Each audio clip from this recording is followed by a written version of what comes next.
let's assume that these two guys' seats are warming up. They were brought in as a package deal. Let's go back to the Harbaugh Balky days. That was 10 years ago. The Niners tried to pick sides. And they kept the wrong guy. Yeah. They tried to pick sides. To me, what you do is you either keep both or you get rid of both and you start over. Yeah, I agree. And I do. And again, this isn't it's hard to know with Kyle and John Lynch, like who's doing what, like, cause they always point fingers when things are going bad. Like I guarantee, he made that pick. Well, he made that pick. Right. It's like, you don't really know. At the end of the day, I actually like John Lynch. I think he's a great players dude. I think the players love John. But yeah, I agree. I don't think you can keep both. I don't think you can just keep one. And if you were going to, I obviously would keep John, because I think coaching, in my opinion, has a lot more effect on the players than a GM. And when you have, I think the Brandon Ayuk situation really showed the dysfunction between Kyle and John. I think that situation alone kind of told the story of this year. Was that? Yeah, I mean, we've talked about all the mistakes, like all the things that they could get chastised for by their bosses. But I mean, the first round pick, so many things, like Devondre Campbell, the whole thing. But the extensions were so like out of character for the 49ers. Like Parag Marathe isn't the kind of guy that I would imagine would greenlight those things. That's Kyle Shanahan and John Lynch saying, Jed, please. And the York saying, okay, we'll do what you want. But when all three of them blow up in their faces, I could imagine Parag getting a little bit more power and the Yorks losing a little bit of trust in John and Kyle with their financial decisions, saying, you know what, if you guys come to us and beg us to fork over millions and millions of dollars that Parag doesn't think we should spend, we're going to go with Parag's recommendation from now on. Sorry, you had your opportunity and you guys have failed. And my thing is, like, also, in my opinion, Jed's not off the hook either, right? Have we had an elite quarterback since Jed's taken over? No. Like, they've had years where the guy looked good for a year or two. Yeah. And that's my thing is, like, Jed's not off the hook either, because at some point, if you're Jed York, you have to step and say, we need to get a quarterback. Yeah. That is the one thing that is missed through all of our failed Super Bowls, all of the failure over the last 24 years, 25 years, is we don't have one. The only time we were like a dominant offense was when Colin Kaepernick looked like an MVP. When Brock Purdy all three of those Super Bowl losses under the Yorks, their quarterback crumbled with the ball in their hands and an opportunity to win the game in the fourth quarter. All three of them. Yeah.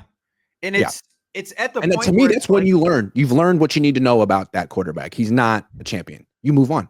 Kaepernick wasn't it. Jimmy wasn't it. Brock going the same direction. Well, Brock just had that press conference a couple days ago where someone asked him, hey, is your arm fully 100%? I asked him. Yeah. It was you. And he was like, yeah, 100%. I was like, so your arm's just naturally weaker this year. That's even more worrying to me than anything else. Let's come back to these two, Kyle and John, for a second. If their seats are warming up, I could see, we've kind of just already painted the picture of what John Lynch's case would be for himself. Don't fire me. Fire that guy, because he's the problem. He's the problem with the culture. His offense isn't working anymore. I could bring in a better head coach. I'm connected in this league. I'm a freaking Hall of Famer. I'm John Lynch. Let's look at it from Kyle's perspective. Kyle's perspective could be, all right, like, we lose Adam Peters, who's clearly been doing John Lynch's job from the backseat for years. He goes over to Washington. That team's clicking. That organization is functional for the first time in God knows how long. And look at us. You're going to blame me for these players that I picked? Like, I have to pick the players because you can't do the job. Yeah. So instead of blaming me and asking for more power for you, how about we bring in a real general manager, someone to replace Adam Peters, someone who really fills in the gaps that he was doing for years. That's what I want. I could see that.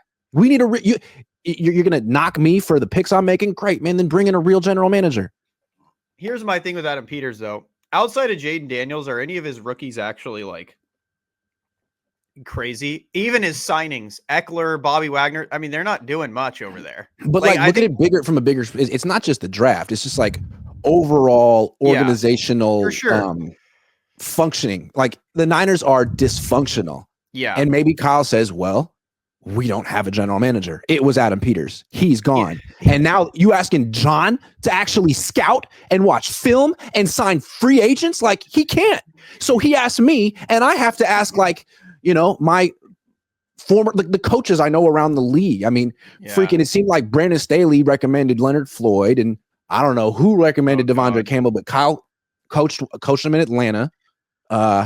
There could be that side of the coin too. Also, Kyle could be like, man, this guy traded for Jimmy Garoppolo. This guy wanted to keep Jimmy Garoppolo, wanted to extend Jimmy Garoppolo. He thinks Brock's the next great quarterback. He's not. I've been propping him up. Like, if you get rid of me and you stick with John, you're going to have Brock Purdy and a bad coach and a bad offense, and you're going to feel stupid when I'm going on somewhere else coaching a good quarterback and I'm back in the Super Bowl. That's what he would say. You know who I think should get fired? Whoever turned down in the draft a first rounder for B.A. or Debo or both. Because I heard they got a first round offers for both receivers. Whoever signed off on turning those trades down should be fired, because that's who made the biggest mistake that could have got rid of all the B.A. draw. Boom, first round gone, drafted one of the Brian Thomas Jr. is amazing. You have so many receivers that you could have gotten late in the draft. That's amazing. Ladd McConkey's amazing. And what's crazy too is, like, even not doing that trade, if they, with all the mistakes they made this offseason, if they had just drafted Ladd McConkey, no offense to Ricky Pearsall, but yeah, McConkey looks legit, and he was legit in college. Like, a lot of people gave him a first round grade. If they had just taken him, they'd be in business, but they didn't. He's one of the best receivers in the league at beating man coverage right now, and that's the Niners' biggest weakness. Eesh. And Kyle just doesn't like getting rid of his friends. It's obnoxious. Juice check, Debo, BA. We had to wait for BA all year. I mean, Debo's obviously past his prime. If we traded him at the draft for whoever was offering for him, like, it's just, I don't get. See, that's to me minimum. I love that what you're saying. Minimum, whoever, if anyone had to talk with it, and you'd think they'd have to, someone from New York's Parag, we're not firing you. But this whole, like, era of extending all these players, these old players that you're friends with, that you go to, like, no, absolutely not. We're getting rid of these old players. Your friends, use check, and we're playing young guys. And if you don't have if you have a problem with that, let us know, because that's a deal breaker right there. We are playing young guys, especially these last two games. We're playing Jacob Cowing. We drafted him. We need to know what Jacob Cowing is before we get to the draft next, because if they might feel like they need wide receivers next year. Oh, well, Ricky Pearsall and Jacob Cowing didn't do anything. You need to know what you have in those two right freaking now. You need to know what you have in Israel Abanikanda.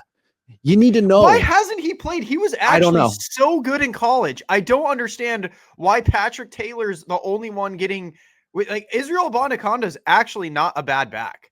Like, they need to know what they have in Braden Willis. Like, stop playing. Eric Sobert caught a freaking touchdown pass. You got to play all the young guys to know what you have, because the depth of this team sucks unless they have a bunch of young players who are actually good that Kyle Shanahan didn't know. So that's what you got to do the next 2 weeks. Yeah. And I mean, if I was the Yorks, I'd start it with, first off, we need you to let go of Debo. Like, Debo's got to go. And that's our first. And use check is just, dude, when he fumbled, oh my God, that was so ironic when he fumbled to get. That was literally the story of the season, is everyone Kyle has touched ruins the 49ers. Like, not touched. Every one of Kyle's friends that he will go to bat for is just, dude, like, you gotta separate friendship from, like Andy Reid did. I'm sure Andy Reid loved Tyreek Hill, but he was probably just like, we can't pay that much for him. Like, like, Tyreek Hill blames it on the GM. He hadn't built up a personal relationship to the point where it would be awkward to trade him. It's like, hey man, I really like you. You're a good player, but now you're going to play for the Dolphins and you'll love it. Yeah. It'll be fun.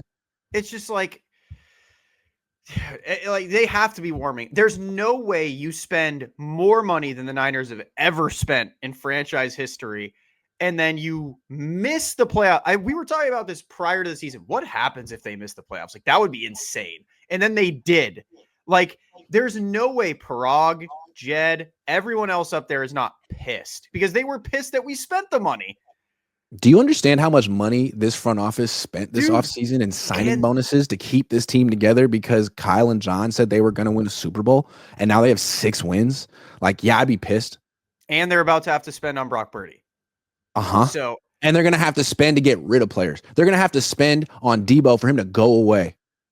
They're going to have to pay for him to play for another team next year. Yeah. We had to restructure Hargrave. He's going to play somewhere else under our paycheck.